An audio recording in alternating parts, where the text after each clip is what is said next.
हिंदी साहित्य का इतिहास प्रैक्टिस सेट नंबर 4। जबकि प्रत्येक देश का साहित्य वहाँ की जनता की चित्तवृत्ति का संचित प्रतिबिंब होता है, तब यह निश्चित है कि जनता की चित्तवृत्ति के परिवर्तन के साथ साथ साहित्य के स्वरूप में भी परिवर्तन होता चला जाता है। आदि से अंत तक इन्हीं चित्तवृत्तियों की परंपरा को परखते हुए साहित्य परंपरा के साथ उनका सामंजस्य दिखाना ही साहित्य का इतिहास कहलाता है। साहित्य के इतिहास के संबंध में उपर्युक्त कथन किस विद्वान का है? जिसका सही उत्तर है रामचंद्र शुक्ल जी का है। इस्तवार दला लितलित्यूर एंदुई हिंदुस्तानी ग्रंथ किस भाषा में लिखा गया है? तो ये फ्रेंच भाषा में लिखा गया है। ये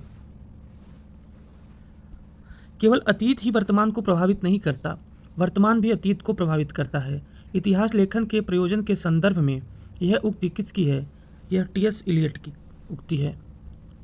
84 वैष्णव की वार्ता, 252 वैष्णव की वार्ता, बल भक्तमाल आदि को निम्नलिखित में से किस तत्व के अभाव के कारण साहित्य का इतिहास नहीं माना जाता? कालक्रम एवं संवत के अभाव के कारण। हिंदी साहित्य के आरंभिक कालखंड को आदिकाल नाम देने वाले विद्वान कौन है? तो यहाँ पे हजारी प्रसाद द्विवेदी जी हैं। राहुल सांकृत्यायन ने सिद्ध के चर्यापदों और दोहों को किस शीर्षक से संपादित किया? तो सही उत्तर है काव्यधारा, हिंदी काव्यधारा। दोहा कोश के रचयिता कौन है? तो उत्तर है सरहपाद।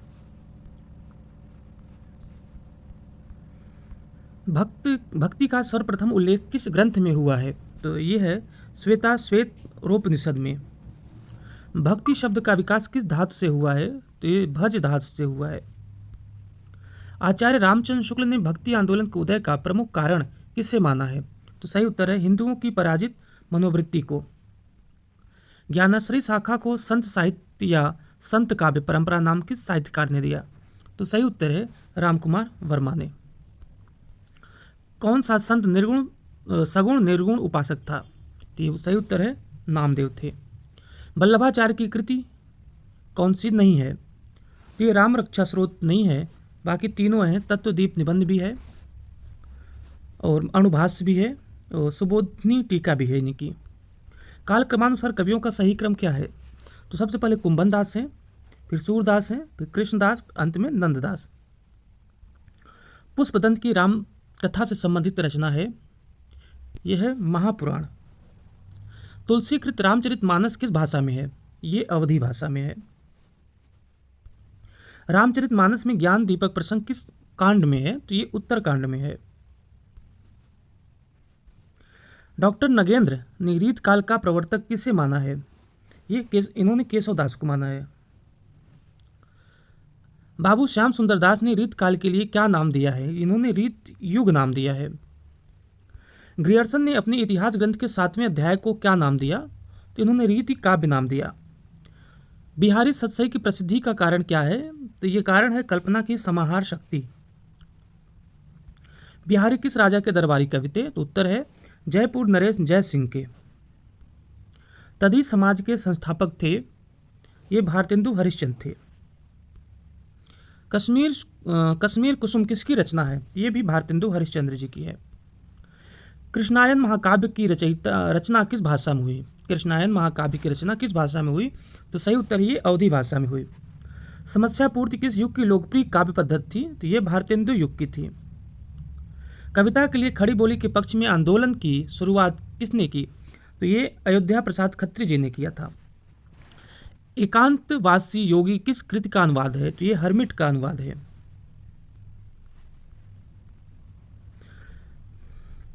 प्रातः समीरन कविता में किस छंद का प्रयोग किया गया है? तो बंगाल के प्रयार छंद का प्रयोग हुआ है। बंगला के प्रयार छंद का प्रयोग हुआ है। द्विवेदी युग नामकरण किसके नाम के आधार पर किया गया है? तो महावीर प्रसाद द्विवेदी जी के नाम पर किया गया है। द्विवेदी युग के सर्वश्रेष्ठ प्रगीतकार माने जाते हैं, तो ये हैं मुकुटधर पांडे। भारत भारती में किस भावना की रूपरेखा है? यह राष्ट्रीय भावना की रूपरेखा इसमें पाई जाती है।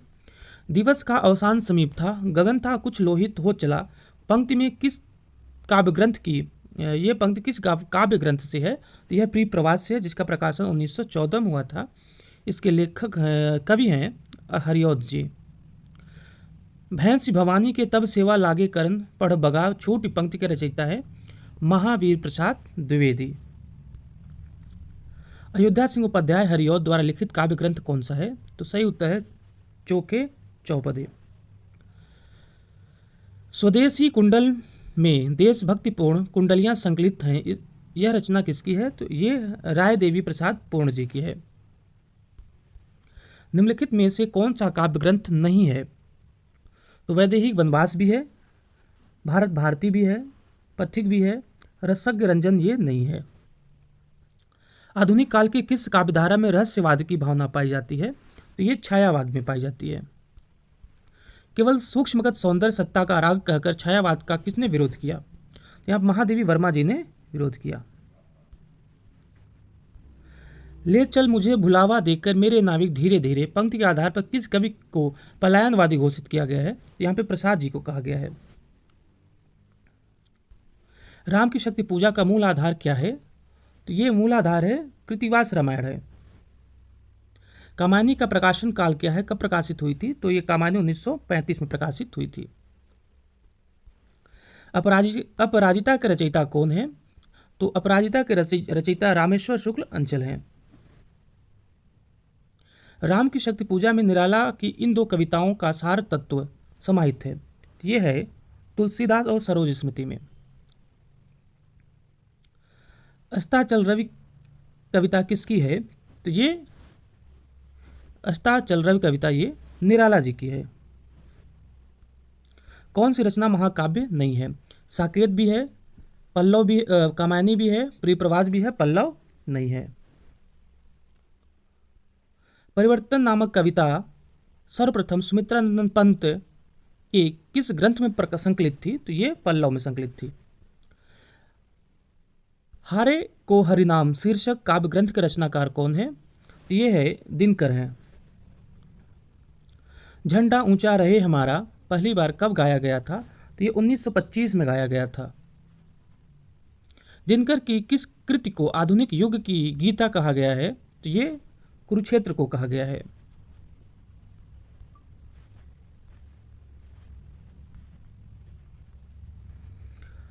सही मिलान करना है। शंख ध्वनि रचना किसकी है? ये पंत जी की है। आरती और अंगारे ये प्रसाद की नहीं है बल्कि ये बच्चन की रचना है। जूही की कली ये पंत की नहीं निराला की कविता है। झरना ये बच्चन की नहीं है बल्कि ये प्रसाद की रचना है। गलत जोड़ा कौन सा है? बच्चन की रचना है निशा निमंत्रण, ये सही है। अंचल किरण बेला है। निराला की रचना है बेला और अनामिका। प्रसाद की रचना ये बेमेल है।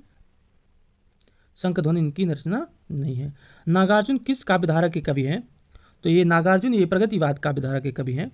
नागार्जुन का जन्म कब हुआ था? यह 1911 में हुआ था। अकाल और उसके बाद नामक कविता के रचनाकार कौन है? ये हैं केदारनाथ अग्रवाल। एक बीते के बराबर यह रहा ठिगना चना बांधे मुरैठा शीश पर काव्य पंक्तियां किसकी है? ये पंक्ति है केदारनाथ अग्रवाल की। दूसरे तार सप्तक के कवि नहीं है, तो कौन नहीं है? ये रागें राघव नहीं है। बाकी ये तीनों हैं। हरिनारायण व्यास भी हैं, धर्मवीर भारती भी हैं और नरेश मेहता भी हैं। अगला प्रश्न है, नई कविता का दौर शुरू होता है, ये 1954 से शुरू होता है। दुख सबको मांझता है, यह पंक्ति किसकी है? यह अज्ञेय की पंक्ति है। नई कविता की भाषा की प्रमुख विशेषता है, तो इसकी प्रमुख विशेषता यह है कि बिंब प्रधान विधान से ये युक्त है। ये बिंब विधान से युक्त है। झूठा सच कब प्रकाशित हुआ था? तो ये 1958 में प्रकाशित हुआ था। जैनेन्द्र का उपन्यास है, जैनेन्द्र का उपन्यास परख है। 5 आंगनों वाला घर उपन्यास किसका है? तो यह उपन्यास गोविंद मिश्र की है। नटों की जिंदगी को उजागर करने वाला रांगे राघव का उपन्यास कौन सा है? तो यह है कब तक पुकारूं।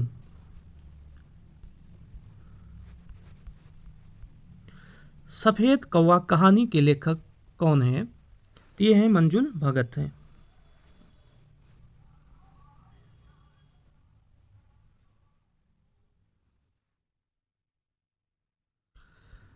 छह व्यंजन का निर्माण किन दो वर्णों से होता है? तो ये है क और श से।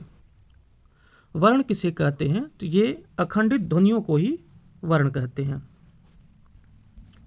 लीची किस भाषा का शब्द है? तो ये चीनी भाषा का शब्द है। बाल्टी कैसा शब्द है? तो ये पुर्तगाली भाषा का शब्द है। और यहाँ पे तत्सम दिया गया है, प्रश्न नहीं लिखा गया, तो इसमें सभी तो तद्भव हैं, लेकिन दधि जो है ये तत्सम शब्द है। बाकी दाद, पिंजरा, नाच ये सब तद्भव हैं।